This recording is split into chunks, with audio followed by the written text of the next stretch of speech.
به نظرم از اینجا بزنمش. آقا جان داره نگاه میکنه خودش. خب نظرت چیه؟ از کجا دوست داری بزنمت؟ چون خود کمک کن ترامپ. خواهش میکنم مردم ایران دنبال من نمیتونم کمکت کنم چون خودمم دنبالتم. میخوام خونتو بریم. خوشحالم که شما دو تا حداقل تو مشروب خوردن به توافق رسیدی. ببین رونالدو، من فقط به خاطر تو که گفتی مشروب خوردم و من دنبال اینم بزنم دخلشو بیارم. تو واقعا دلت میاد منو بکشی؟ من دیگه آخرای عمرمه. شاید این دوشنبه بیاد روز. وای شاهزاده، تو خدا یه کاری کن کاریم نداشته باشه. نه ترسدی. تا وقتی من هستم کسی کاریت نداره. من فقط به خاطر شاهزاده نکشتمت.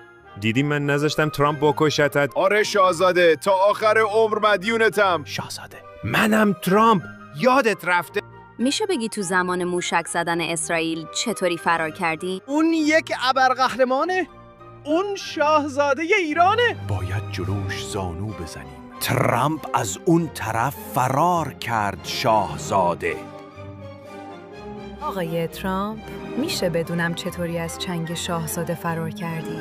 آقای ترامپ، انگاری از ترس مخش هنگ کرده.